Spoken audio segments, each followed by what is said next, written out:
Mhm.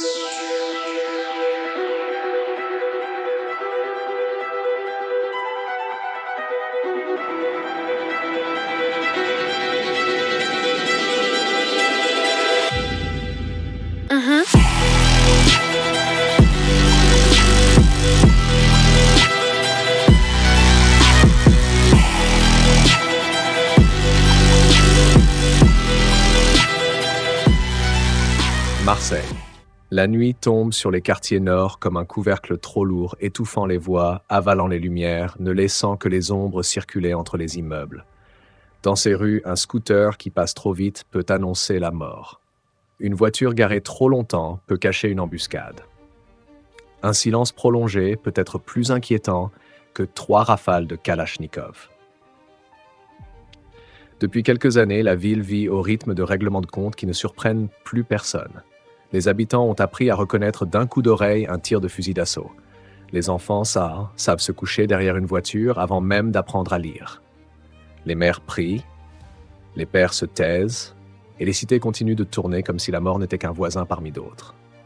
Au cœur de cet enfer, un nom a glacé la France entière. Un surnom murmuré avec incrédulité, colère ou effroi. Pépito, 14 ans, et déjà tueur. Le visage encore rond d'un enfant, mais un regard vide. Un adolescent de quartier devenu, en quelques mois, le symbole le plus brutal d'un phénomène qui ronge Marseille. L'ultra-rajeunissement des soldats du narcotrafic. Des gamins qui tirent pour de l'argent, pour un statut, pour une illusion de puissance. Des vies sacrifiées avant même d'avoir commencé.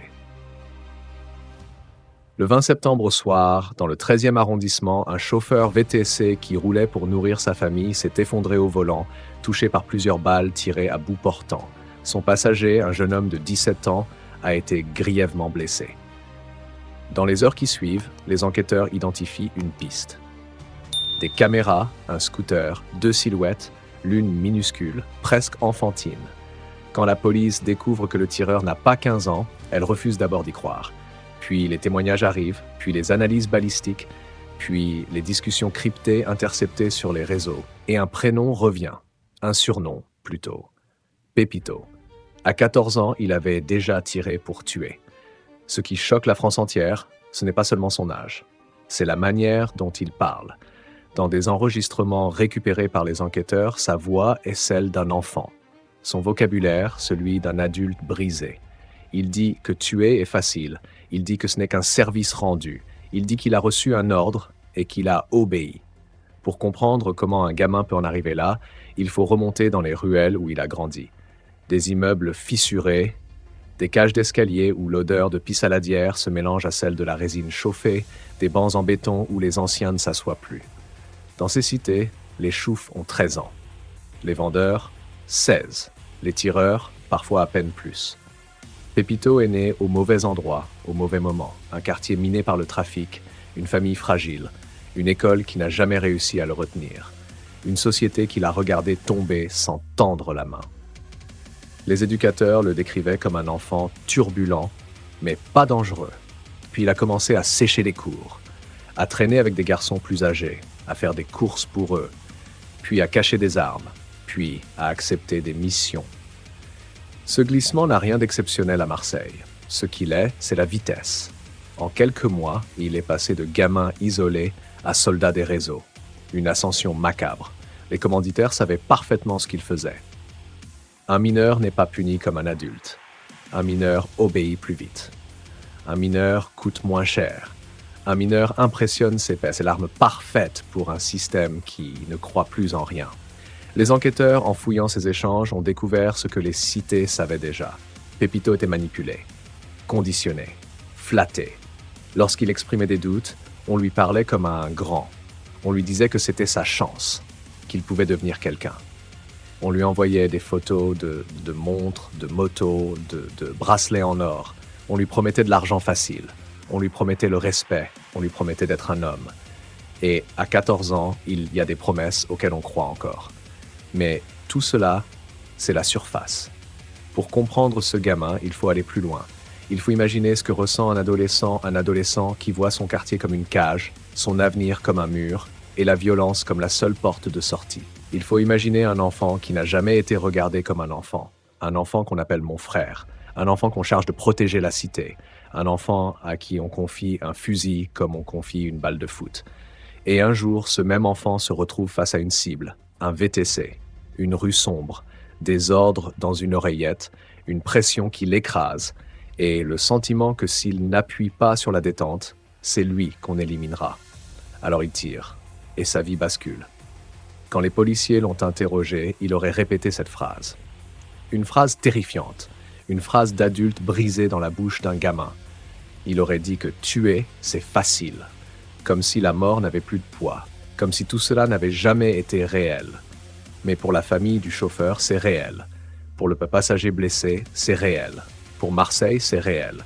Et cette réalité, c'est celle d'une génération sacrifiée. Pépito n'est pas un monstre. C'est un symptôme, le produit d'un système qui transforme des enfants en armes, d'une ville qui se bat seule contre des réseaux qui valent des millions, d'un monde où l'on meurt avant même d'avoir compris ce que vivre veut dire. Et tout cela n'est que le début. Au lendemain du meurtre, Marseille s'est réveillée avec un goût amer. Les habitants n'ont pas été surpris par la violence, ils ont été terrassés par l'âge du tueur. 14 ans. Même dans une ville habituée aux guerres de clans, cette information a eu l'effet d'une onde de choc. Dans les cafés du centre, on murmurait cette phrase comme si elle brûlait les lèvres. Dans les cités, on baissait les yeux. Dans les commissariats, on serrait les dents. Le préfet a parlé d'une escalade, les travailleurs sociaux d'un effondrement, les éducateurs d'une tragédie annoncée, car depuis plusieurs années déjà, ils voyaient venir la tempête. Des enfants déscolarisés, de plus en plus jeunes, des ados, par la vie rapide du trafic, des familles dépassées. Des points de deal qui recrutaient comme des agences d'intérim, et des hommes d'influence, bien au chaud derrière un écran, prêts à manipuler n'importe quel gamin vulnérable. Dans les cités, tout le monde connaissait un enfant comme Pépito, un garçon qui traîne trop, qui répond trop tôt, qui joue au dur pour masquer la peur, qui rêve d'argent et d'existence, mais personne ne s'attendait à ce qu'un d'eux devienne tueur, jusqu'à ce que cela arrive. Les enquêteurs ont vite réalisé que le garçon n'agissait pas seul. Un mineur ne se procure pas une arme de guerre sans intermédiaire. Il ne repère pas une cible sans guidance. Il ne choisit pas une rue sombre et un horaire précis sans l'œil d'un adulte derrière lui. En creusant les messages et les appels, un nom s'est imposé. Celui d'un homme plus âgé, lié selon les services de renseignement à la DZ Mafia. Un homme qui donnait des ordres depuis un téléphone crypté. Un homme qui utilisait des mineurs comme des pièces de rechange, remplaçables, jetables. C'était ainsi que Pépito a été happé par la spirale, pas par choix, pas par accident, mais parce qu'il était utile, parce qu'il était jeune. Parce qu'il était jeune, parce qu'il ne comprenait pas encore que derrière chaque sourire d'adulte, il y a un prix à payer. Dans les heures suivant le drame, une vidéo est parue sur les réseaux, des hommes masqués, un drapeau noir, des armes posées devant eux. Ils disaient représenter la DZ Mafia. Ils niaient toute implication. Ils affirmaient que leur organisation ne cautionnait pas l'envoi de mineurs au casse-pipe. Pour certains, c'était une mise en scène ridicule. Pour d'autres, un avertissement. Une manière de montrer qu'ils contrôlaient leur image, qu'ils savaient que la France entière avait les yeux rivés sur eux. Mais pour les policiers, cette vidéo cachait autre chose. Une panique, une peur. La peur que l'acte d'un enfant ne fasse basculer tout un réseau dans une tempête judiciaire sans précédent. Pépito, lui, ne comprenait pas ce qui se passait. Il ne comprenait pas pourquoi la police parlait de meurtre. Pour lui, on lui avait donné une mission, un ordre. On lui avait promis de l'argent, de la reconnaissance. Pour la première fois de sa vie, quelqu'un avait vu quelque chose en lui. Quelqu'un l'avait choisi. Alors, il avait tiré. Lors de sa garde à vue, il oscillait entre naïveté brute et froideur déroutante. Comme s'il était partagé entre deux mondes. Celui de l'enfance qu'il n'avait pas vraiment vécu et celui de la criminalité qu'il avait adopté trop tôt. Par moments, il parlait de jeux vidéo, puis il évoquait un meurtre comme on raconte une anecdote. Il ne réalisait pas qu'il avait brisé une famille. Il ne réalisait pas que sa propre vie venait de s'effondrer. Les policiers ont été frappés par une chose. Ce n'était pas un garçon violent. C'était pas un psychopathe. C'était un enfant perdu. Un enfant façonné par son environnement. Un enfant dont personne n'avait protégé l'innocence. Un enfant qui cherchait un rôle, un statut, un endroit où exister. Dans son quartier, il n'était pas vu comme un monstre. Certains le plaignaient, d'autres l'enviaient. Pour quelques jeunes de la cité, Pépito était devenu un symbole. Une preuve qu'à 14 ans, on pouvait déjà être quelqu'un. Une preuve tragique, mais une preuve quand même. Et c'est là que réside le cœur du problème. Dans ces quartiers abandonnés, la violence n'effraie plus. Elle inspire, elle impressionne, elle attire ceux qui ne voient aucun autre futur que celui dessiné par les réseaux. Un futur où l'argent coule vite, où les armes donnent du pouvoir, où la mort n'est qu'un risque calculé. Dans ce monde-là, Pépito n'était pas une anomalie.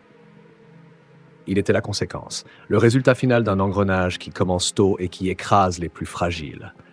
Il était la preuve vivante que Marseille avait franchi une ligne invisible. Une ligne où les enfants ne sont plus des victimes collatérales. Ils deviennent des acteurs de la violence, des instruments, des outils. Et pendant que la France s'indigne, les réseaux, eux, continuent d'avancer. Ils savent que pour chaque Pépito arrêté, 10 autres attendent dans l'ombre. Ils savent que dans ces cités laissées pour compte, il suffit d'un mot, d'un billet, d'une promesse pour qu'un enfant bascule. Ils savent que le plus jeune des soldats est aussi le plus prévisible, et parfois le plus dangereux. Dans les jours qui suivent le meurtre, les tensions montent encore. Les patrouilles se multiplient. Les éducateurs tentent de calmer les esprits. Mais la rumeur court. La DZ Mafia cherche à comprendre qui a parlé, qui a trahi, qui a laissé un enfant se faire arrêter. Et dans ce monde-là, la trahison se paie cash. Ce soir-là, au cœur de Marseille, une vérité s'impose. Ce qu'a fait Pépito n'est pas seulement un crime. C'est un signe, un avertissement. Un miroir tendu à une société qui a laissé ses enfants devenir des armes. Et l'histoire, elle ne fait que commencer. Dans les semaines qui suivent son arrestation, l'affaire Pépito prend une dimension nationale. Les chaînes d'information s'emparent du sujet. Les journalistes parlent d'une génération sacrifiée. Les politiciens s'accusent les uns les autres. Certains réclament un durcissement des lois, d'autres pointent du doigt la misère, l'abandon, les politiques publiques défaillantes. Dans ce vacarme médiatique, une vérité dérangeante se détache. Le garçon de 14 ans n'est qu'un visage parmi d'autres. Un symbole, une façade. Derrière lui, il y a une mécanique bien plus vaste et froide. Une mécanique qui dépasse les frontières du quartier. Une mécanique qui utilise les mineurs comme des fusibles. Dans les locaux de la PJ, un groupe d'enquêteurs continue à suivre la piste des adultes impliqués. Car ils le savent. Un enfant peut appuyer sur la détente. Mais ce n'est jamais un enfant qui décide pourquoi, où et quand. Les conversations interceptées, les messages effacés, les téléphones cryptés, tout pointe vers une structure en ligne directe avec la DZ Mafia. Pas un gang improvisé, pas un groupe d'adolescents perdus, une véritable organisation. Une équipe qui maîtrise les points de vente, la logistique, les armes, les paiements. Une équipe capable de gérer la ville comme un territoire, avec des codes, des hiérarchies, des stratégies. Ils recrutent les plus jeunes parce qu'ils sont corvéables, parce qu'ils sont influençables, parce qu'ils ne vont pas en prison comme les adultes, et surtout parce qu'ils veulent prouver leur valeur. C'est dans cette logique que Pépito a été façonné. Pas pour survivre, pour servir, pour appartenir à quelque chose, pour trouver une place dans un monde qui ne lui en offrait aucune. Les policiers interrogent ses proches. Un professeur se souvient d'un garçon discret, toujours au fond de la classe, jamais violent, mais souvent absent, toujours fatigué, toujours ailleurs. Une éducatrice l'avait déjà signalé, elle parlait d'un enfant en glissade, un enfant qui disparaissait peu à peu derrière un masque d'indifférence. Elle disait que ses yeux étaient lourds, comme s'il portait quelque chose qu'il ne savait pas nommer. Mais elle n'avait pas été entendue. Ce n'était pas une priorité. Il y avait des centaines d'enfants comme lui. Dans son quartier, les habitants racontent une autre version. Ils disent que Pépito avait déjà un pied dans le trafic, qu'il servait de messager, de guetteur, de petit frère pour les plus grands, qu'il courait après leur attention, qu'il rêvait de leur statut. Il voulait une montre, une moto, un respect qui fait tourner les têtes. Dans ce monde parallèle, être un enfant n'est pas une faiblesse, c'est une opportunité. Puis vient le silence. Un silence qui ne ressemble pas à la paix, un silence de tension. Les clans s'observent, les policiers patrouillent, les familles pleurent en silence. Et dans les tours, les rumeurs se propagent comme de la fumée. On dit que la DZ Mafia n'a pas apprécié que le garçon soit arrêté. On dit que certains pensent qu'il a parlé.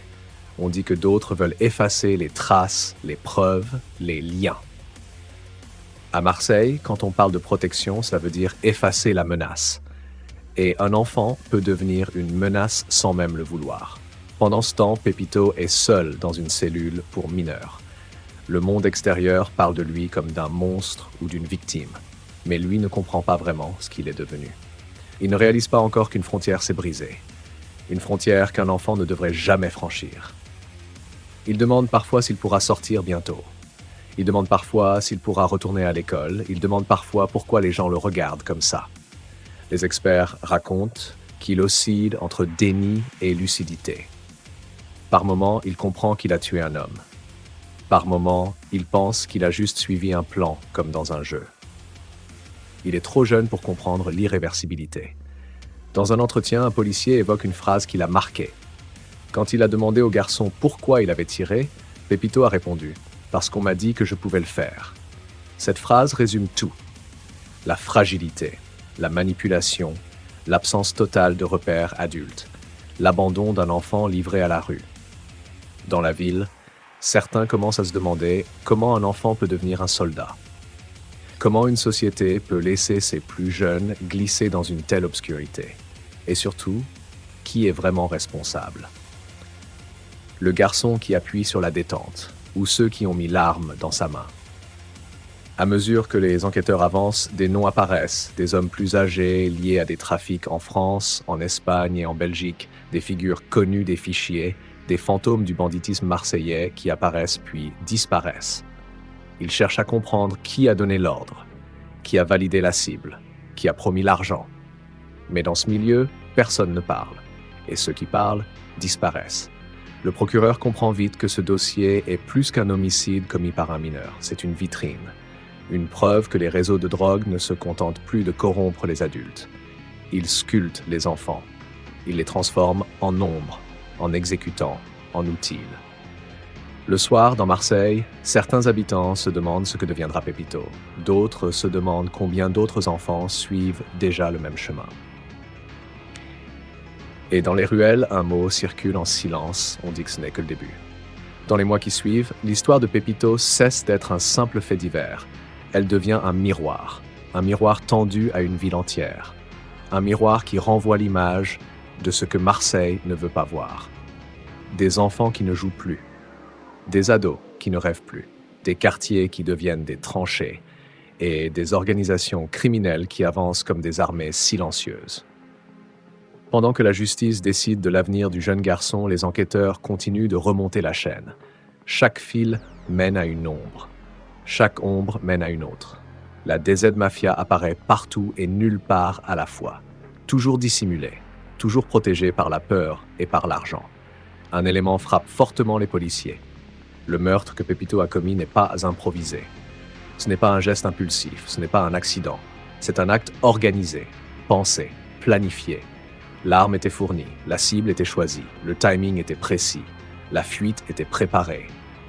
Même si Pepito croit qu'il agit seul, toute la scène respire la méthode d'un réseau qui maîtrise parfaitement la mécanique du meurtre. Dans les cités où l'on murmure son nom, la réaction est étrange. Certains sont fascinés. Un gamin de 14 ans devenu tueur pour un clan puissant. Pour eux, c'est presque une histoire de légende, un symbole de force, de réussite tordue. Pour d'autres, c'est un avertissement, un signal que les lignes rouges n'existent plus. Qu'un jour ou l'autre, leurs propres enfants pourraient suivre la même route. Un éducateur raconte une scène qui lui est restée en mémoire. Un groupe de jeunes discutait. Ils avaient entendu l'histoire. L'un d'eux a dit que Pepito avait eu du courage. Un autre a répondu que c'était normal, que c'était comme ça. Un troisième a levé les yeux vers l'éducateur et a demandé « Est-ce que tuer ça fait vraiment peur ?» La question n'avait pas de provocation, elle n'avait pas de violence. Elle n'avait que de la curiosité, comme si l'acte de prendre une vie ne dépassait plus l'entendement, comme si le réel avait perdu ses contours. Ce simple échange a glacé le sang de l'éducateur. Car il a compris que la mort n'avait plus la même valeur dans ces quartiers, qu'elle n'avait plus le même poids, qu'elle n'était plus un tabou, elle était devenue une option. Pendant ce temps, les psychologues qui rencontrent Pepito observent un phénomène étrange. Le garçon n'exprime pas de haine, pas de remords clairs non plus. Il est dans un entre-deux. Un état où il ne comprend pas entièrement la portée de ce qu'il a fait. Parfois, il dit qu'il regrette. Parfois, il dit qu'il ne pouvait pas perdre sa place dans le groupe. Parfois, il dit qu'il a agi comme on lui a appris. Son esprit oscille entre l'enfance et la responsabilité d'adulte qu'on lui a imposée trop tôt. Dans les rapports confidentiels, un expert note que le cerveau d'un enfant de 14 ans n'est pas équipé pour mesurer l'irréversibilité d'un acte aussi extrême. Il peut comprendre la consigne, il peut comprendre la récompense, mais il ne peut pas comprendre la finalité. Les réseaux criminels le savent, c'est pour cela qu'ils les recrutent. Dans la ville, les habitants sentent que quelque chose a changé. Les nuits sont plus tendues, les scooters plus rapides, les regards plus méfiants. On parle de nouveaux mineurs recrutés, plus jeunes encore, des 12 ans, des 11 ans, des enfants qui servent de guetteurs et d'intermédiaires, qui apprennent à mentir avant d'apprendre à écrire, qui savent reconnaître le bruit d'une arme avant de connaître la géographie de leur propre pays. Plus les enquêteurs avancent, plus ils découvrent la sophistication de la Z-Mafia. Ce ne sont plus les bandes de quartier d'autrefois. C'est une organisation agile, avec des ramifications en Europe, avec des avantages technologiques, avec des modèles code économiques proches de ceux d'une entreprise. Recrutement, sélection, formation, mission, récompense, sanction. Dans ce système, Pepito n'est pas une exception. Il est un produit fabriqué par la rue, par l'absence, par le manque, par les modèles qu'on lui propose, un produit façonné pour servir et jeté au premier faux pas. Certains enquêteurs commencent à comprendre que ce n'est pas seulement un dossier pénal, c'est un tournant. Un signe que les organisations criminelles n'attendent plus que les adolescents se perdent. Elles les prennent plus tôt, elles les sculptent, elles les préparent. Dans les bureaux de la police, un enquêteur a une phrase qui résume tout. On n'a pas arrêté un tueur, on a découvert une usine. Pepito, dans sa cellule, ignore tout cela. Il ne voit pas la tempête médiatique, il ne voit pas les débats politiques, il ne voit pas les analyses des experts, il ne voit pas la peur dans les quartiers. Il ne voit que 4 murs. Et au fond de lui, une question qui revient comme un écho. Qu'est-ce qui va m'arriver maintenant? La réponse? Personne ne la connaît encore. Dans les jours qui suivent l'incarcération de Pepito, un autre phénomène attire l'attention des services de renseignement. Des discussions circulent dans plusieurs cités marseillaises. Des jeunes parlent de lui comme d'une preuve que tout est possible. Ce qui inquiète le plus les autorités, ce n'est pas l'admiration en elle-même. C'est la banalité avec laquelle ils évoquent l'idée de tuer, comme si l'acte n'avait plus de valeur morale, comme si la rue avait reprogrammé leur perception. Un éducateur raconte la scène d'une réunion dans un centre social. Un garçon de 13 ans, mince, capuche sur la tête, écoute l'histoire. Puis il dit calmement qu'il connaît quelqu'un qui ferait pareil si on lui demandait. La pièce s'est figée.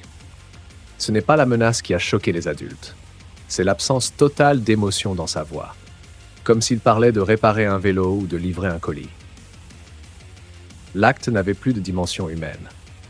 Les psychologues expliquent que la violence dans certains quartiers fonctionne comme une langue qu'on apprend par immersion. Une langue où les mots couteau, kalash, mort ne sont pas des anomalies. Ils sont intégrés au quotidien. Ils deviennent la syntaxe de la survie. Pendant ce temps, les équipes de police analysent le parcours de la cible abattue par Pepito. C'était pas un innocent, c'était un intermédiaire du trafic, quelqu'un qui connaissait des secrets, quelqu'un qui devenait encombrant. L'exécution n'avait donc rien d'aléatoire. Elle s'inscrivait dans une logique interne au réseau. Une logique où la vie humaine est une variable ajustable. Une logique où l'on élimine un obstacle sans réfléchir aux conséquences. L'onde de choc touche les services de l'État. Un rapport confidentiel indique que les réseaux criminels utilisent désormais les mineurs comme une ressource stratégique. Ils sont impossibles à infiltrer complètement, ils sont trop jeunes pour être suspects, ils sont trop vulnérables pour dénoncer, et ils sont trop influençables pour refuser un ordre. Dans les commissariats, les policiers s'interrogent. Comment protéger une génération qui n'a plus de barrière intérieure? Comment rétablir des repères quand l'argent circule plus vite que la morale? Comment lutter contre une organisation qui s'adapte plus rapidement que les institutions? Certains magistrats évoquent une idée sombre. Ce n'est pas seulement la criminalité qui évolue, c'est la société entière qui glisse. Dans des zones où l'État ne contrôle plus rien, la rue crée ses propres règles, ses propres héros, ses propres destins. Les journalistes qui approchent l'affaire commencent à reconstituer la cartographie du pouvoir autour de la DZ Mafia. Les grands noms ne signent rien, ils ne parlent jamais, ils ne se montrent presque pas. Ils utilisent des exécutants, des relais, des ombres. Pepito était l'un d'entre eux, un pion dans une mécanique beaucoup plus vaste qu'il n'imaginait. Un ancien trafiquant interviewé anonymement explique que le recrutement des mineurs n'est pas nouveau, mais qu'il s'est industrialisé. Il décrit un système où les plus jeunes sont testés, observés, mesurés. On voit ceux qui courent vite, on voit ceux qui savent se taire, on voit ceux qui osent. Et parmi eux, on attend celui qui acceptera de franchir une ligne de non-retour. Un éducateur spécialisé confirme cette vision. Il raconte qu'un jour, un adolescent de 15 ans lui a confié qu'il rêvait de gagner assez d'argent pour acheter un appartement à sa mère. Qu'il savait que le foot ou l'école n'y suffiraient jamais. Qu'il voyait les hommes du réseau rouler en voiture puissante. Qu'il se disait que la rue était la seule porte qui ne se refermait jamais. Une porte sans clé, mais une porte qui mène dans l'obscurité. Dans un document interne, les enquêteurs décrivent le contrôle mental exercé par certains chefs du trafic. Ils ne menacent pas directement. Ils valorisent, ils encouragent, ils promettent. Ils disent aux jeunes qu'ils sont spéciaux, qu'ils sont faits pour ça, qu'ils sont meilleurs que les autres. Et rapidement, ces adolescents se mettent à croire que leur vie n'a de valeur que dans la violence qu'ils sont capables de produire. Le plus frappant reste la façon dont Pepito parle de lui-même lors des entretiens psychologiques. Il dit qu'il a fait ce qu'on attendait de lui. Il dit qu'il ne voulait pas être un lâche, il dit qu'il pensait que c'était normal.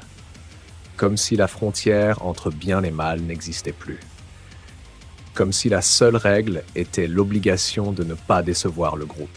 Un soir, dans sa cellule, il aurait confié à un éducateur qu'il avait l'impression d'avoir deux vies. Une vie où il était un enfant, une vie où il était un homme. Il ne sait pas comment passer de l'une à l'autre, il ne sait plus où est sa place. Pour les professionnels qui le suivent, cette phrase dit tout. Dans certains quartiers, l'enfance est coupée trop tôt. Elle ne se termine pas doucement. Elle est arrachée. Elle est remplacée par des responsabilités qui n'ont rien d'humain, et parfois par des actes irréversibles. La société se trouve face à un paradoxe brutal. Elle demande à des enfants de comprendre ce que même des adultes ont du mal à affronter. Elle demande à des adolescents de résister à une pression que beaucoup d'adultes ne supporteront jamais. Et quand certains échouent, on les juge comme s'ils avaient grandi dans un monde normal. Mais leur monde n'a rien de normal. Dans les couloirs du tribunal, un avocat murmure une phrase qui résume l'impasse. Il n'est pas né monstre. On l'a fabriqué. Et derrière cette phrase se cache une vérité qui dérange. Si un enfant peut être façonné pour tuer, alors c'est toute une structure sociale qui doit être interrogée, pas seulement un individu. À mesure que l'enquête sur Pepito avance, une autre vérité apparaît, plus froide, plus silencieuse. Ce garçon n'était pas un accident. Il était le produit d'un système stable. Une mécanique taillée pour transformer la misère en profit et la jeunesse en arme. Dans les bureaux de la brigade criminelle, les enquêteurs défilent devant un tableau où s'entremêlent photos, noms, lieux. Chaque fil rouge représente une influence, chaque fil bleu un ordre donné, chaque fil noir un décès, et au milieu un point presque invisible, un prénom court. Pepito, un simple maillon, mais un maillon qui révèle toute la chaîne. Dans son quartier, certains refusent de croire qu'il est vraiment tué. Ils disent qu'il était gentil, qu'il aidait sa mère à porter les courses, qu'il souriait souvent, qu'il ne parlait pas fort. Et c'est justement cette naïveté apparente qui explique pourquoi il a été choisi. On ne confie pas une mission aussi dangereuse à quelqu'un de trop instable. On la confie à quelqu'un qui obéira, à quelqu'un qui veut prouver qu'il compte dans un monde qui ne lui a jamais laissé de place. Un éducateur qui l'a suivi raconte que Pepito avait un regard étrange, un regard calme, trop calme pour son âge. comme s'il avait déjà compris des choses que personne de 14 ans ne devrait comprendre. Il parlait peu, il observait beaucoup, il cherchait dans les yeux des autres un signal, une preuve qu'il existait vraiment.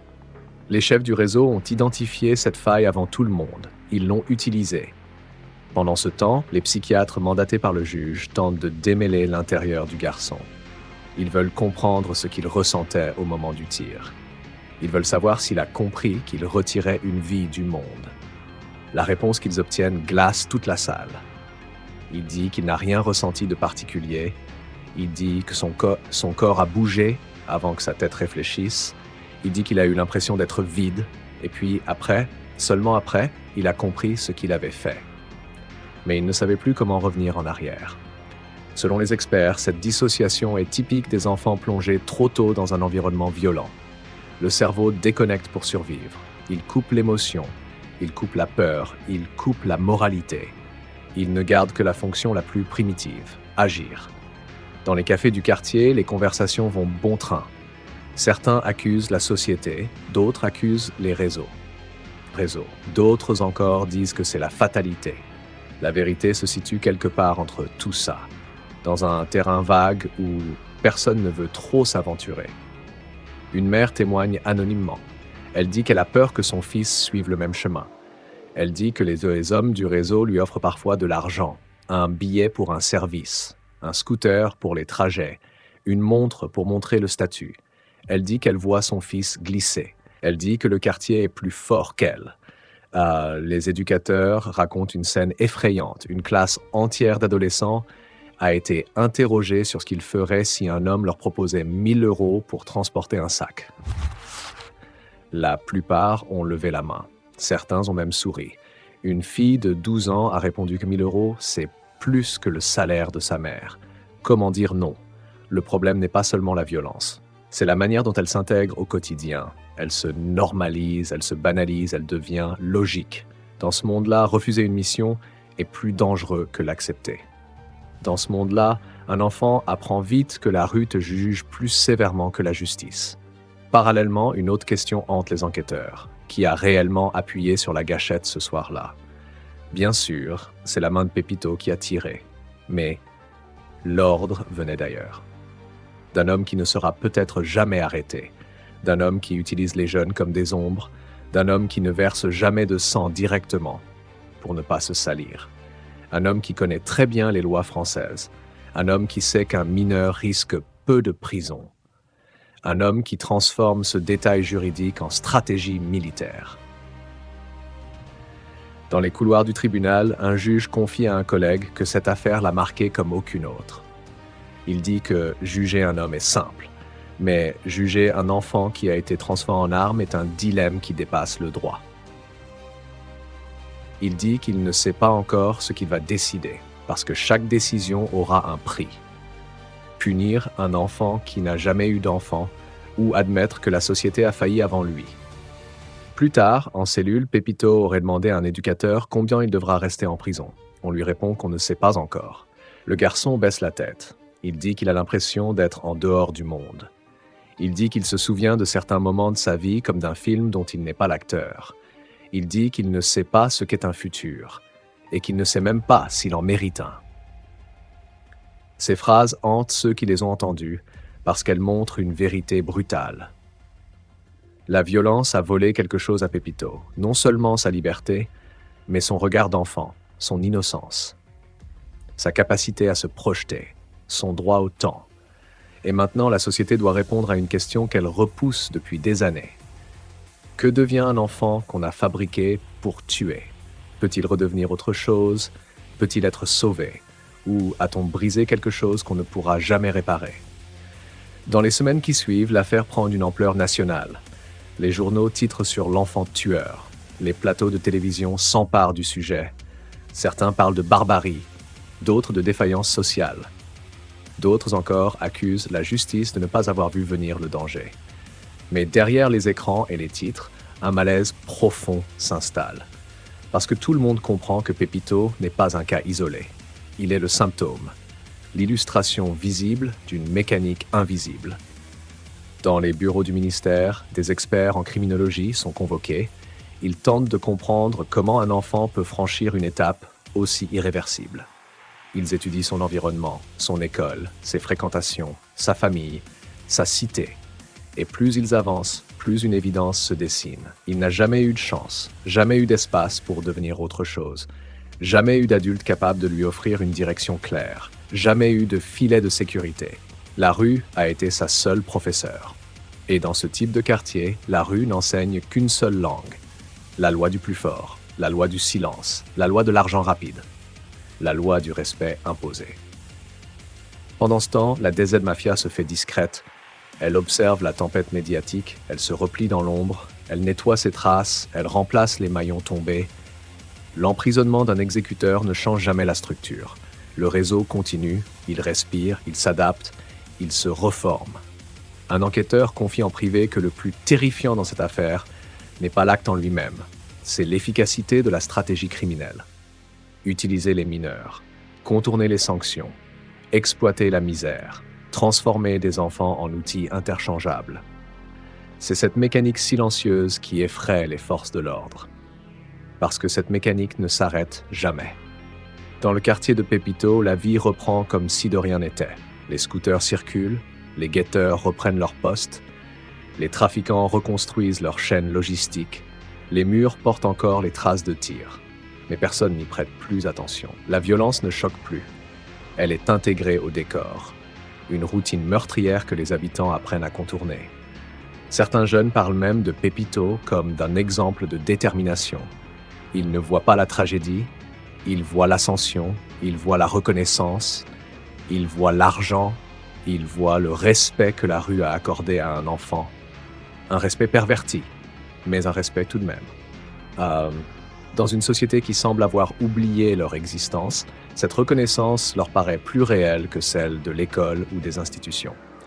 Une psychologue scolaire raconte qu'un élève lui a dit un jour que mourir jeune est parfois perçu comme une forme de victoire. Il expliquait que mourir avant 30 ans, c'est souvent vu comme la preuve qu'on a vécu intensément, qu'on a marqué le quartier, qu'on a laissé une trace. Pour lui, vieillir signifiait devenir invisible. Et dans un monde où l'on préfère être craint que oublié, cette idée prend une place dangereuse. Les enseignants sont en première ligne, ils voient les signes que personne d'autre ne voit. Le désintérêt, la fatigue, le regard absent, la tension permanente, le besoin de reconnaissance. Ils tentent de tendre la main, parfois ils y parviennent. Mais souvent, la rue tire plus fort qu'eux. Un policier raconte qu'il a rencontré des enfants qui savaient démonter une arme plus vite qu'ils ne savaient résoudre un problème de mathématiques. Des enfants qui pouvaient mémoriser des trajets de fuite mieux qu'une poésie, des enfants qui savaient repérer une voiture banalisée mieux que des agents en formation. Parce que la survie impose ses propres priorités. La question que personne n'ose poser devient pourtant inévitable. Comment réinsérer un mineur qui a tué? Comment réparer un esprit fracturé par la manipulation? Comment offrir un avenir à quelqu'un qu'on a programmé pour ne pas en avoir? Dans un rapport confidentiel, un magistrat écrit une phrase qui glace le sang. Nous sommes en train de perdre une génération entière. Et le pire, c'est que nous nous y habituons. Dans une interview discrète, un ancien membre d'un réseau raconte que la violence n'est pas un choix pour ses enfants. Elle est un passage obligé. On ne leur propose pas une alternative. On leur impose un destin. Et une fois qu'ils ont franchi la ligne, il n'y a plus de retour en arrière. Ils deviennent trop dangereux pour le réseau, trop visibles pour la police, trop marqués pour retrouver une vie normale. Pepito, dans sa cellule, incarne ce dilemme. Il est à la fois coupable et victime, acteur et instrument, responsable et sacrifié. Un paradoxe humain qui dérange tous ceux qui croisent son dossier. Parce qu'il rappelle que derrière chaque acte criminel commis par un enfant, se cache un adulte qui tire les ficelles. Un adulte qui n'aura jamais à répondre de ses actes. Et pendant que la justice tente de comprendre comment punir un enfant qui n'a jamais connu l'enfance, la rue continue. Elle attend son prochain Pepito, parce qu'elle sait qu'il y en aura un autre. Dans la prison où Pepito est détenu, les surveillants remarquent peu à peu un changement dans son comportement. Il parle davantage, il pose des questions, il observe moins l'extérieur et davantage ce qu'il ressent à l'intérieur. Comme si pour la première fois de sa vie, il avait le temps de réfléchir, ce temps qui lui manquait dehors, ce temps que la rue ne laisse jamais, ce temps qui, pour certains enfants, n'arrive qu'une fois la porte d'une cellule refermée sur eux. Un éducateur lui demande un jour s'il regrette son acte. Le garçon baisse la tête, silence long, regard flottant. Il dit qu'il ne sait pas, il dit qu'il n'a pas les mots, il dit qu'il ne comprend pas encore ce que regretter veut dire. Ce n'est pas de la froideur. C'est de la confusion, l'absence d'outils émotionnels pour donner un sens à ce qu'il a fait. Ce manque interroge les experts. Comment peut-on ressentir quelque chose qu'on n'a jamais appris à nommer? Comment peut-on regretter un acte que la rue valorisait? Comment peut-on se juger soi-même quand la seule boussole morale que l'on n'a jamais eue était celle d'un réseau criminel? Pendant ce temps, la DZ Mafia poursuit sa route. D'autres jeunes se rapprochent du trafic. Certains guettent, d'autres transportent, d'autres observent. La machine continue de tourner, réglée comme une horloge silencieuse. Ceux qui dirigent savent que la société est occupée par l'affaire Pepito. Ils en profitent pour renforcer leur position. Moins de lumière sur eux signifie plus de marge de manœuvre. Les policiers, eux, s'épuisent. Ils interviennent, interpellent, démantèlent, recommencent. Ils voient les mêmes schémas se répéter. Des adolescents qui remplacent d'autres adolescents. Des petites mains qui disparaissent et réapparaissent. Un trafic tentaculaire qui se régénère comme une hydre impossible à décapiter. Un commandant confie à demi-mot que parfois il a l'impression de lutter contre une marée qui remonte sans cesse, peu importe le nombre de sauts qu'on lui donne. Le quartier où a grandi Pepito reste marqué par son histoire. Les habitants parlent encore de lui. Certains disent qu'il était influençable. D'autres affirment au contraire qu'il avait cette dureté propre aux enfants forgés par la solitude. Les opinions se heurtent. Personne ne détient vraiment la vérité. Parce que dans ces quartiers, chaque destin est une mosaïque de fragments que même les proches ne comprennent pas entièrement. Une voisine raconte qu'elle se souvient de lui petit.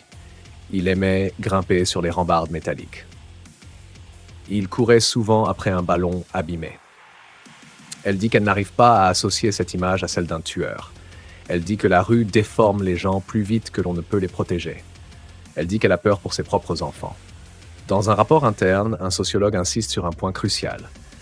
Le cas de Pepito n'est pas seulement le produit de la criminalité, il est le produit d'un vide. Un vide familial, un vide social, un vide institutionnel. Un vide éducatif, un vide dans lequel les réseaux criminels s'engouffrent sans résistance.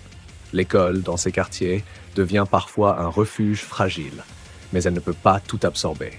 Elle ne peut pas compenser des nuits sans sommeil, des tensions constantes, des menaces qui planent, des loyautés imposées, des dettes morales envers le groupe.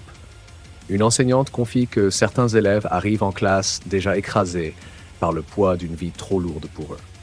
Elle dit qu'ils ne sont pas distraits, ils sont épuisés. Ils n'ont pas la place mentale pour réfléchir au futur, parce que leur présent est une bataille. Dans la cellule de Pepito, l'éducation judiciaire tente d'introduire des notions simples. Structure, patience, responsabilité, empathie. Mais ces mots n'ont pas encore de sens pour lui. Il écoute, il acquiesce, il semble comprendre. Mais à l'intérieur, il continue d'essayer de rassembler des morceaux qu'il ne maîtrise pas encore. Un jour, l'éducateur lui demande ce qu'il voudrait faire plus tard. La question le surprend. Il la répète comme si elle venait d'une autre langue. Plus tard. Il n'a jamais envisagé cette idée. Dans son monde, plus tard est un luxe, un concept presque étranger. Il finit par dire qu'il ne sait pas, qu'il ne s'est jamais vu adulte, qu'il ne s'est jamais imaginé vivre longtemps. Ces mots tombent comme des pierres, parce qu'ils révèlent une réalité encore plus sombre que l'acte lui-même. Ce garçon n'a jamais vécu dans une perspective de vie, seulement dans une perspective de survie.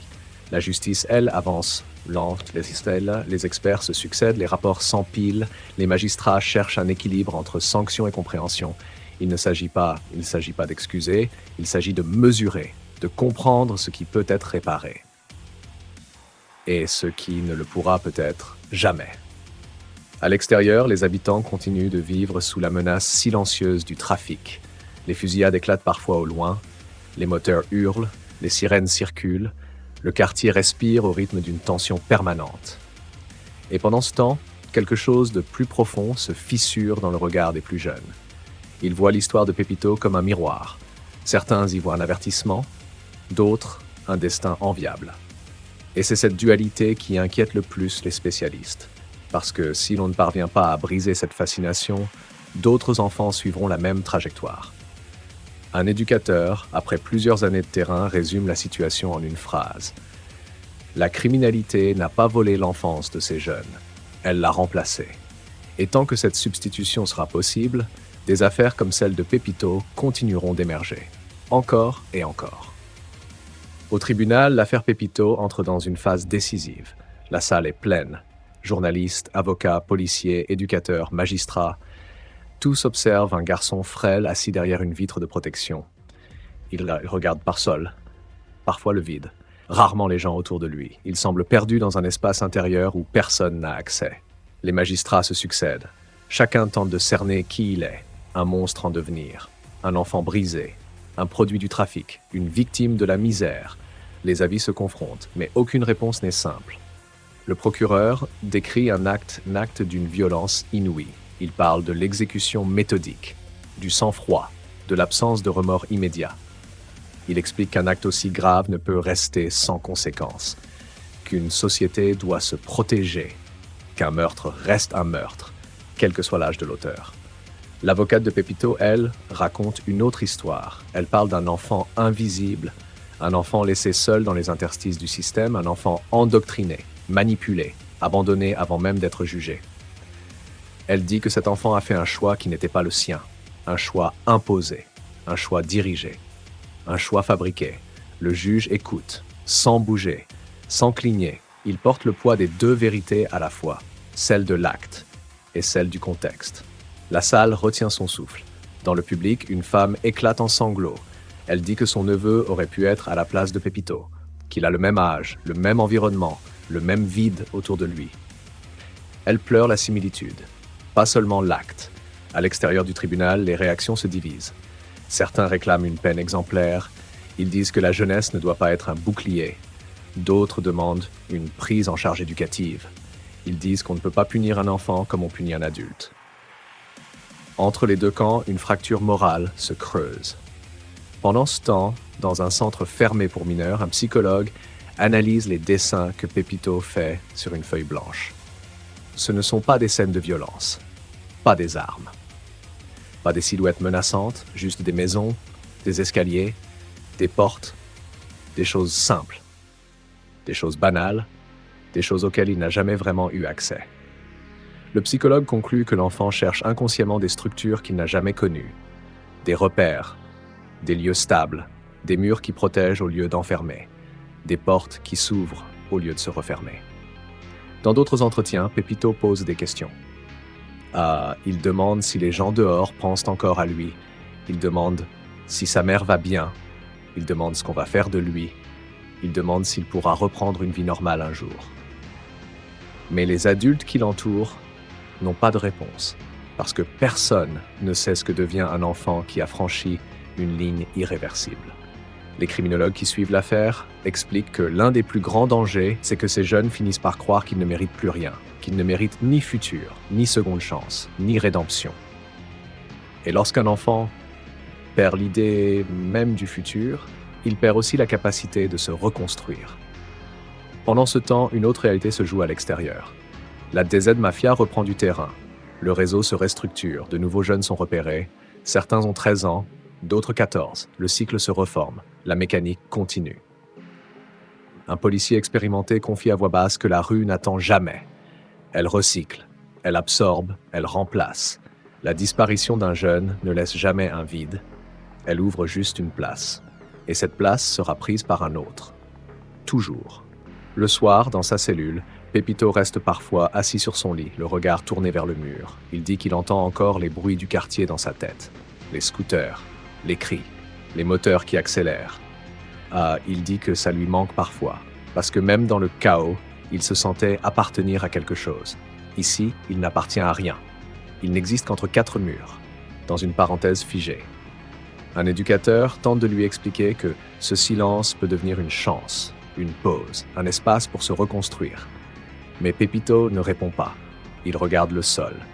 Il dit qu'il ne sait pas comment on fait pour se reconstruire quand on ne sait pas qui on est. À cet instant précis, l'éducateur comprend que le chemin sera long, très long, qu'il ne suffira pas d'un procès, ni d'une peine, ni d'une prise en charge. Il faudra des années pour réparer ce que la rue a cassé en quelques mois. Et pendant que les experts débattent, que les journalistes commentent et que les magistrats délibèrent, une vérité simple plane au-dessus de tous. La société a échoué à protéger cet enfant avant qu'il ne commette l'irréparable. Et maintenant, elle doit décider si elle est capable de le protéger après.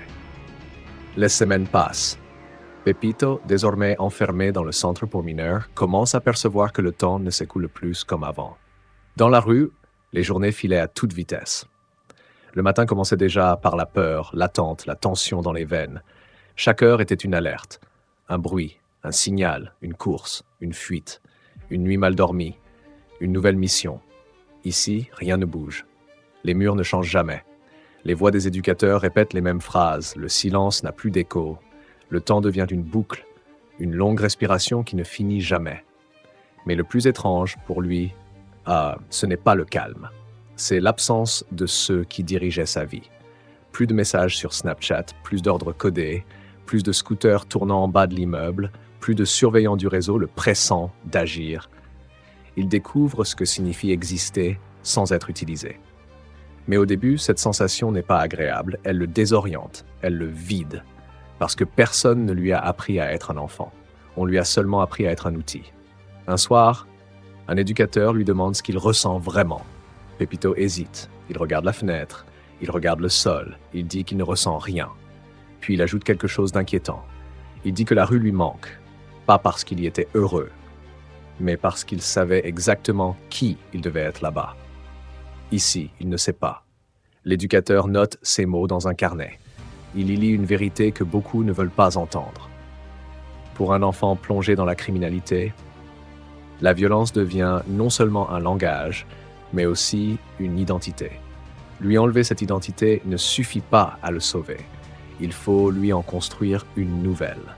Et personne ne sait encore comment. Pendant ce temps, les enquêteurs continuent de remonter la filière qui a conduit Pepito à appuyer sur la détente.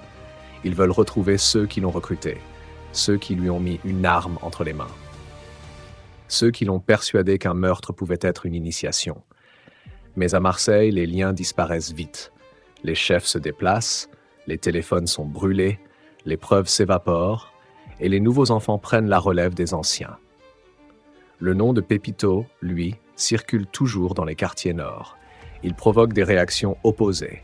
Certains disent qu'il a tout gâché, d'autres disent qu'il était trop jeune pour comprendre. D'autres encore utilisent son histoire pour intimider les nouveaux arrivants.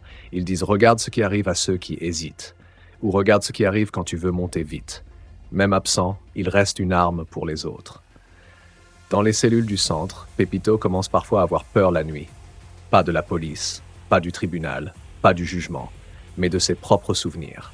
Des visages, des bruits, des cris, des images qui reviennent sans prévenir. Des fragments de scènes qu'il croyait avoir oubliés. Il ne sait pas si c'est de la culpabilité ou juste la première fois qu'il n'a plus la possibilité de fuir. Un psychiatre l'interroge. Il lui parle de traumatisme, de dissociation, de mécanismes de survie.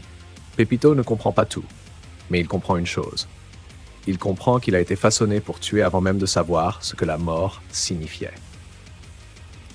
Dans le même temps, la DZ Mafia suit l'affaire de loin. Les chefs utilisent son arrestation comme un rappel, un exemple.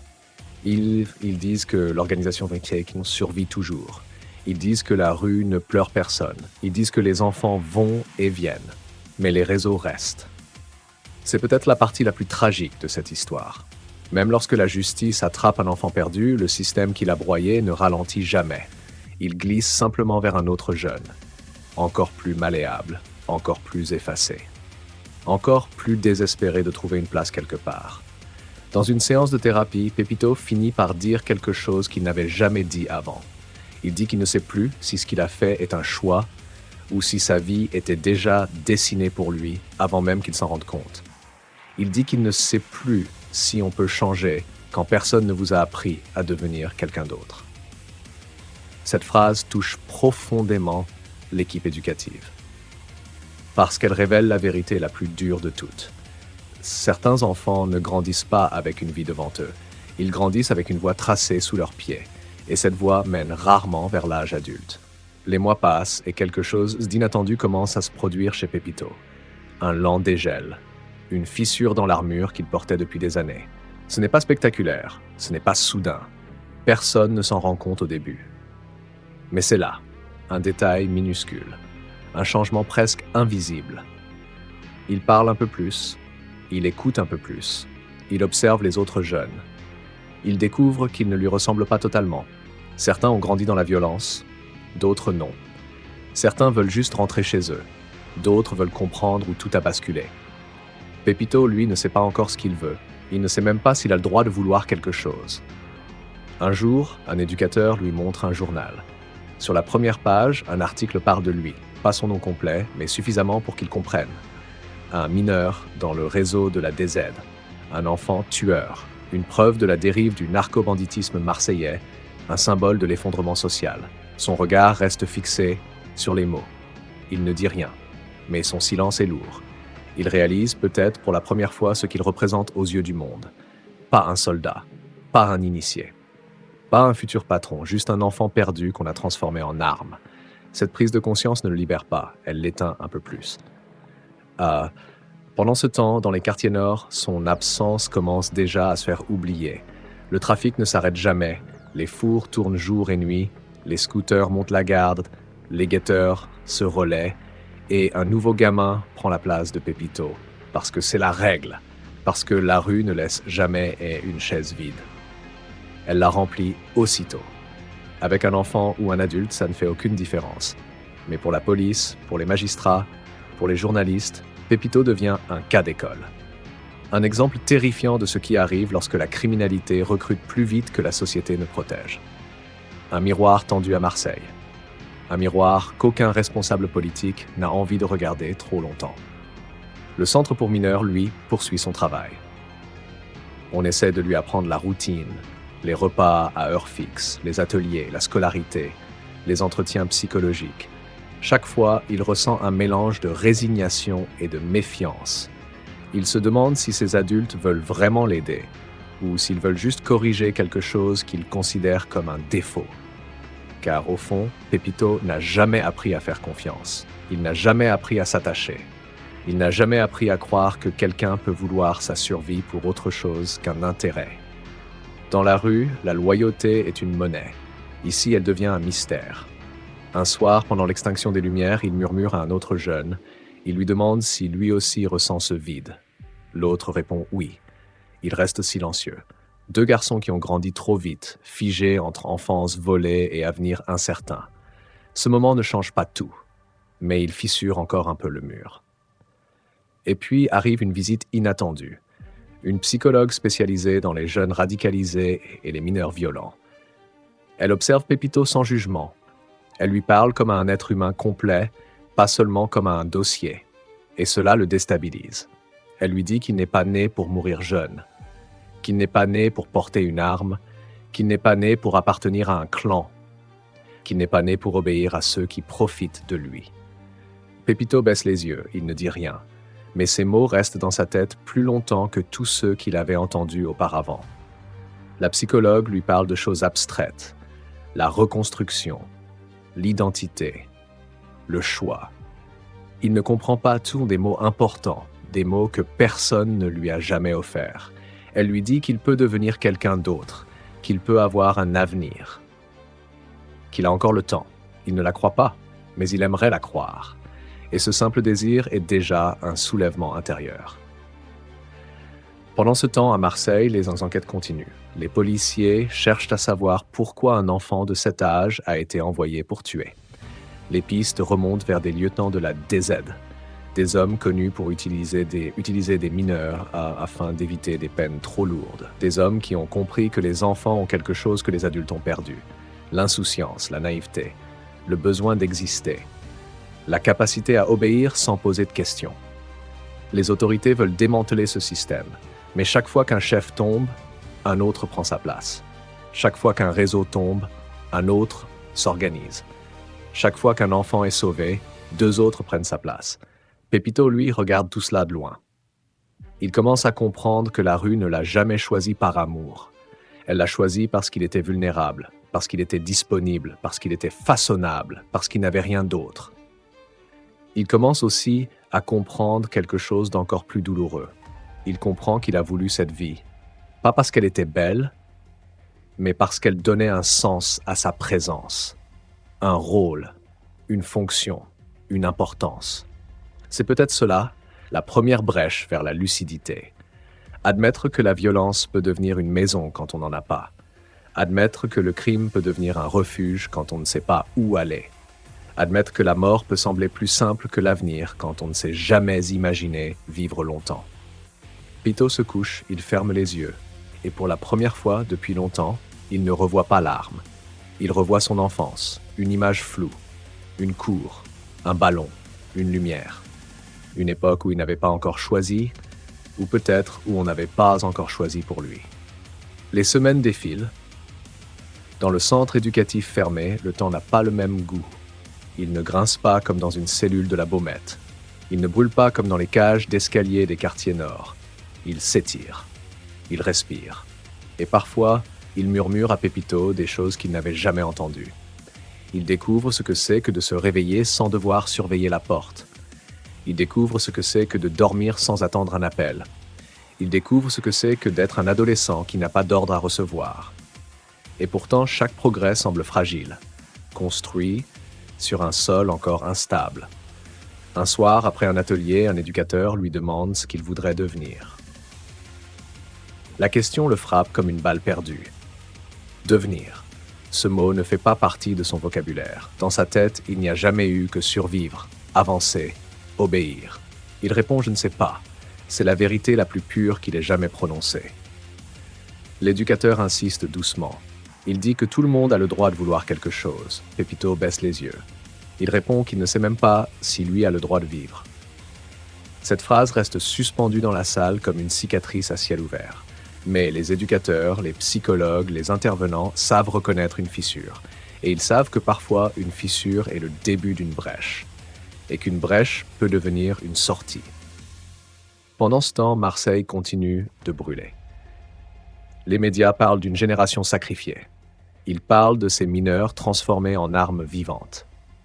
Ils parlent de la ruée vers l'argent facile qui dévore les quartiers. Ils parlent de la DZ Mafia qui continue de recruter, même au plus profond des écoles et des cités. Et dans leur reportage, le nom de Pepito revient encore et encore comme une preuve implacable. Un enfant de 13 ans a tiré sur commande. Un enfant de 13 ans a été loué comme un professionnel. Un enfant de 13 ans a basculé dans une violence qu'il ne comprenait pas encore. Pepito lit parfois des morceaux d'articles. Il ne reconnaît pas toujours celui qu'on décrit. Parfois, il a envie de dire que ce n'est pas exactement comme ça. Parfois, il veut expliquer qu'il avait peur. Parfois, il veut dire qu'il n'était pas un monstre. Mais personne ne lui pose cette question. Alors il se tait. Un jour pourtant, la psychologue lui demande ce qu'il ressent. Il hésite longtemps. Puis il dit « Peut-être que j'aurais voulu qu'on me demande avant. » Demander quoi? Demander si je voulais devenir ça. Le silence qui suit n'est pas un silence de jugement, c'est un silence qui écoute. C'est ce jour-là qu'il commence à mettre des mots sur une réalité qu'il avait toujours fuyie. Il parle de son enfance, de sa mère fatiguée, de son père absent, des bagarres dans la cour, des hommes qu'il admirait parce qu'ils semblaient invincibles, des scooters rapides, des liasses épaisses, du rêve d'être respecté, de la fascination pour les armes, de cette impression que tout cela était normal, de cette sensation que sa vie ne valait rien s'il ne devenait pas quelqu'un pour le quartier. La psychologue ne dit rien au début, puis elle lui explique que le respect qu'il cherchait n'était qu'une illusion, que l'admiration qu'il avait reçue n'était qu'un moyen de le manipuler, qu'un enfant ne doit jamais être un soldat, qu'un enfant ne doit jamais être une monnaie d'échange, qu'un enfant ne doit jamais être une arme. Pepito serre les dents. Ces mots le blessent autant qu'ils le libèrent, parce qu'au fond, il le savait déjà. L'enquête avance en parallèle. La DZ Mafia, sous pression, tente d'effacer les traces. Les lieutenants changent de téléphone, les intermédiaires disparaissent, les points de deal modifient leurs équipes, les scooters patrouillent avec plus de nervosité qu'avant. Pepito n'a aucune nouvelle du clan, et il ne sait pas s'il en veut. La rue est une sirène. Elle appelle toujours, elle promet toujours, elle ment toujours. Un soir, un autre jeune lui dit que dehors, certains parlent encore de lui, qu'on dit qu'il a été trop bavard, qu'on dit qu'il a balancé, qu'on dit qu'il ne faut plus le revoir. Pas vivant. Pepito ne répond pas. Il sait que ce genre de rumeur est parfois plus dangereuse que la vérité. Elle peut signer une condamnation silencieuse. Les éducateurs songent à demander une mesure de protection, un transfert. Une nouvelle identité dans le futur. Mais avant d'en arriver là, il faut une décision. Une décision que personne ne peut prendre à sa place. Souhaite-t-il sortir de cette vie pour toujours ou souhaite-t-il redevenir ce que le quartier a fait de lui? Le dilemme n'est pas théorique, il est viscéral, il déchire. Parce que pour beaucoup de jeunes comme lui, quitter le clan signifie perdre la seule famille qu'ils aient connue et entrer dans une vie qu'ils n'ont jamais appris à vivre. Pepito regarde sa propre histoire se découper en deux routes. Sur l'une, l'adrénaline, la vitesse, les armes, le respect instantané, la mort probable. Sur l'autre, l'inconnu, l'effort, la lenteur, la solitude, la reconstruction, la possibilité d'une vie. Pour la première fois, il comprend que choisir ne veut pas dire être fort. Choisir veut dire être libre. Et il ne l'a jamais été. Il se couche ce soir-là avec un poids sur la poitrine, un poids qu'il n'arrive pas encore à nommer, mais il sait que quelque chose est en train de changer. Il ne sait pas si c'est une fin, il ne sait pas si c'est un début, il sait juste que ce n'est plus la même histoire. Les jours qui suivent sont silencieux, trop silencieux. Comme si quelque chose se préparait, comme si une tension invisible s'était glissée les couloirs du centre fermé. Pepito le ressent sans qu'on ait besoin de lui dire quoi que ce soit. Il voit les regards des surveillants changer, il voit les éducateurs se parler à voix basse, il voit les portes se fermer un peu plus vite, il voit les ombres s'allonger au moindre bruit. Un matin, un agent l'appelle pour un entretien. Il croit que c'est une séance habituelle. Mais ce n'est pas le cas. Assis autour de la table, il reconnaît un policier de la brigade criminelle. Pas un ennemi. Pas un bourreau. Juste un homme fatigué qui le fixe sans colère. Il lui explique calmement que l'enquête a évolué, que des téléphones saisis ont révélé des échanges internes au réseau, que certains membres de la DZ Mafia le considèrent désormais comme un élément trop visible, trop exposé, trop risqué. L'homme ne prononce pas le mot dangereux, mais il flotte dans la pièce. Pepito ne dit rien. Il écoute. Juste ça, ses mains tremblent légèrement. Il ne sait même pas pourquoi. Est-ce la peur, la colère, la fatigue? Il ne parvient pas à identifier ce qu'il ressent. Le policier lui dit qu'il n'a plus de place dans la hiérarchie du réseau. Les clans ne récupèrent presque jamais ceux qui passent par la prison après un acte médiatisé. Ils les considèrent brûlés, compromis, inutilisables. Le mot inutilisable heurte Pepito plus fort qu'une gifle. Pas parce que c'est faux, mais parce que c'est exactement ainsi qu'on lui a toujours fait sentir son existence. Il était utile tant qu'il servait. Désormais, il ne sert plus. Lorsqu'il retourne dans sa chambre, il reste longtemps assis sur le lit. Il regarde ses mains. Des mains d'adolescent, pas des mains de tueur, pas des mains de soldat, pas des mains d'homme, juste des mains d'enfant. Un enfant qu'on a lancé dans une guerre qui n'était pas la sienne. Le soir, la psychologue vient le voir. Elle sait déjà. Elle lui dit que parfois, perdre sa place dans un clan peut être une chance. Il répond que c'est pire, parce que si le clan le rejette, il n'a plus rien. Elle réplique doucement que c'est justement quand on n'a plus rien qu'on peut commencer à tout reconstruire. Pepito détourne les yeux. Ces mots pénètrent lentement comme une vérité trop grande pour tenir dans sa poitrine.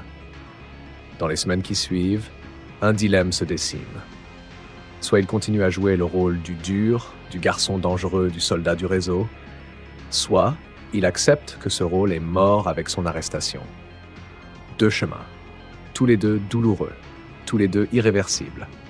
Mais quelque chose change un matin, un détail insignifiant, un geste presque invisible. Pepito ramasse un livre posé sur une table du centre, un livre qu'il n'aurait jamais touché auparavant.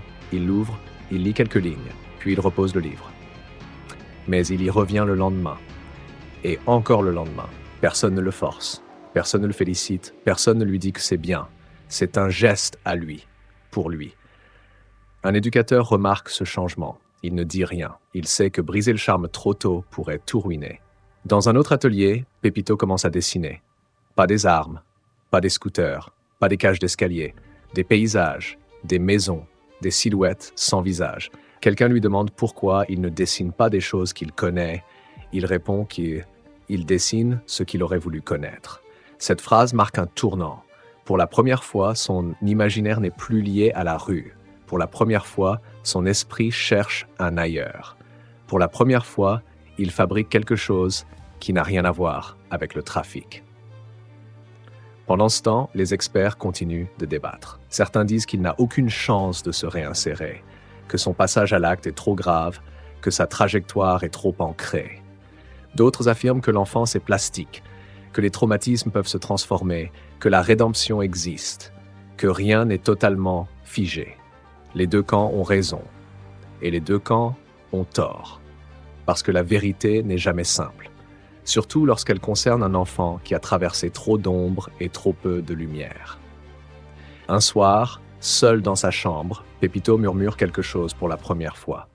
Il dit « Peut-être que je ne veux pas devenir ce qu'ils avaient prévu. » Il dit « Peut-être que je veux essayer. » Il dit « Peut-être que je peux changer. » Ce peut-être est une fissure dans le béton. Et une fissure suffit parfois pour laisser passer la lumière. Mais la lumière attire aussi l'ombre. Et tout n'est pas terminé. Parce que dehors, dans les quartiers, certains n'ont pas oublié son nom. Et ils n'ont aucune intention de lui laisser une seconde chance. Les jours passent et une nouvelle rumeur commence à circuler dans le centre. On dit que certains membres de la DZ Mafia cherchent à rétablir l'ordre. On dit qu'un garçon si jeune qui a parlé, qui a été arrêté, qui a fait la une des journaux, représente un danger pour ceux qui l'ont formé. On dit qu'un enfant qui attire la lumière peut attirer aussi la vengeance. Mais personne ne dit cette vérité à Pepito, parce qu'à 14 ans, on est encore un enfant, même lorsqu'on a tué. Il ne connaît que les bribes de conversation qu'il surprend dans les couloirs, les regards fuyants, les silences trop pesants, l'air électrique d'un orage qui n'éclate jamais. Un après-midi, un éducateur l'appelle discrètement. Il lui dit que son nom circule dehors, qu'on demande où il est placé, qu'on cherche son adresse future, qu'on tente de savoir dans quel programme il sera envoyé après sa détention. Pepito sent quelque chose se briser en lui, parce qu'il comprend soudain que même la prison ne le protège pas vraiment. Le soir, il ne mange pas. Il ne mange pas. Il reste assis sur son lit. Il ne pleure pas. Il ne parle pas. Il pense. Encore et encore. Il n'a que 14 ans. 14 ans est déjà un nom marqué dans le sang. 14 ans est déjà une guerre derrière lui. 14 ans est déjà l'impression qu'il est trop tard pour devenir quelqu'un d'autre. Mais une chose nouvelle apparaît dans son regard. Une ligne fine mais réelle entre la peur et la volonté. Une ligne qui dit « je veux vivre ». Le lendemain, il demande un entretien avec la psychologue. C'est lui qui demande, pas eux. Il lui dit qu'il ne sait pas comment faire, qu'il ne sait pas par où commencer, qu'il ne sait pas s'il mérite une seconde chance. Mais il ajoute quelque chose qu'il n'avait jamais prononcé avant. Il dit « Je veux essayer ». Elle ne sourit pas. Elle ne pleure pas. Elle note doucement, parce qu'elle sait que les mots importants ne doivent pas être applaudis. Ils doivent être protégés. Elle lui apprend alors quelque chose qu'il n'a jamais entendu dans la rue. Dans la rue, on lui a toujours dit « Tu dois survivre ». Elle lui dit « Tu as le droit d'exister ». Ce droit, il ne l'avait jamais envisagé. Dans les semaines qui suivent, son comportement change encore. Il parle un peu plus, il dessine un peu plus, il lit un peu plus, il dort un peu mieux. Il rit une fois discrètement, presque comme un accident. Personne ne le lui fera remarquer, par respect. Mais tandis que son monde intérieur change, le monde extérieur, lui, ne change pas. Les clans se réorganisent. Les jeunes remplacent les plus jeunes encore. La rue continue de tourner comme si personne n'avait disparu. Dans les quartiers nord, son nom revient régulièrement dans des discussions murmurées. Certains disent qu'il ne sortira jamais vivant de ce système. D'autres disent qu'il a déjà trop vu pour se reconstruire. D'autres encore affirment qu'il pourrait devenir un symbole s'il témoignait un jour. Dans un bâtiment administratif, un agent discute avec un collègue. Il dit que cet enfant pourrait aider à comprendre comment on fabrique un tueur de 14 ans. Comment on repère un gamin fragile? Comment on le sépare de ses repères? Comment on réécrit sa réalité? Comment on l'utilise comme une arme? Mais personne ne lui posera ces questions, parce qu'il est encore trop jeune pour porter tout ça, parce qu'il est encore trop brûlant, trop fragile, trop instable, parce que son avenir tient à un fil que la moindre tension pourrait briser. Un matin, un surveillant frappe à sa porte. Il lui dit qu'il va être transféré provisoirement dans une autre unité. C'est pas une punition, c'est une mesure de protection. Pour éviter que son emplacement exact ne fuite, pour empêcher que la rue ne vienne chercher ce qu'elle considère comme un traître, pour empêcher que le passé ne vienne l'avaler avant même qu'il ait pu choisir autre chose. Dans le fourgon, Pepito regarde la route défiler, les arbres, les immeubles, les passants. Il se demande si la liberté ressemble vraiment à ça, ou si c'est juste un décor derrière une vitre. Il pense à sa mère, à son quartier, à ses amis perdus, à ses nuits d'errance, à ce soir où tout a basculé, à ce garçon qu'il a tué, à sa propre enfance qu'on lui a volée. Et il pense à la seule question qui le hante désormais. Suis-je condamné à être ce que la rue a fait de moi? Ou puis-je devenir quelqu'un d'autre? Cette question restera suspendue jusqu'à la conclusion finale, parce que c'est une question que personne ne peut résoudre à sa place. Pepito marche dans le couloir du nouveau centre. Ses pas résonnent doucement, comme s'ils appartenaient à quelqu'un d'autre. Chaque porte fermée, chaque lumière vacillante, chaque respiration retenue lui rappelle qu'il est suspendu entre deux mondes. Derrière lui, il y a la rue. Une rue qui ne pardonne rien. Une rue qui transforme les enfants en armes et les erreurs en sentences définitives.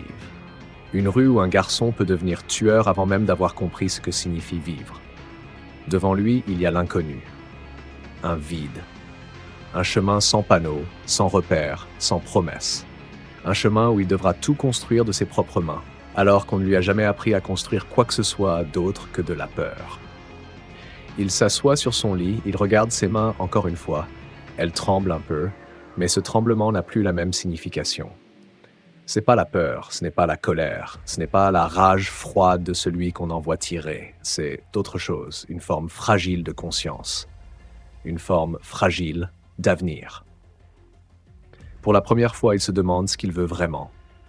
Pas ce que le clan veut, pas ce que la rue exige, pas ce que les autres décident, mais ce que lui veut. Cette question paraît simple, elle ne l'est pas, parce qu'elle suppose une vérité que beaucoup d'adultes n'osent jamais affronter. Nous ne sommes pas seulement le produit de notre passé, nous sommes aussi ce que nous décidons de devenir malgré lui. Pepito ferme les yeux. Il se revoit à 10 ans, courant dans le quartier, cherchant une place dans un monde qui ne lui en offrait aucune. Il se revoit à 11 ans, remarqué par les choufs parce qu'il était rapide et silencieux. À 12 ans, livré à des hommes qui lui ont appris que tuer était plus simple que vivre. À 14 ans, debout devant un corps qui ne respirait plus. Toute sa vie a été une succession d'étapes qui ne lui appartenaient pas vraiment. Mais maintenant, une autre possibilité existe. Elle est minuscule, fragile, presque impossible, mais elle existe. Et parfois, un destin entier peut tenir sur une possibilité aussi fine qu'un souffle. Le narrateur s'efface, le silence reste. Et dans ce silence, une interrogation se pose à tous ceux qui écoutent cette histoire. Comment un enfant devient-il tueur?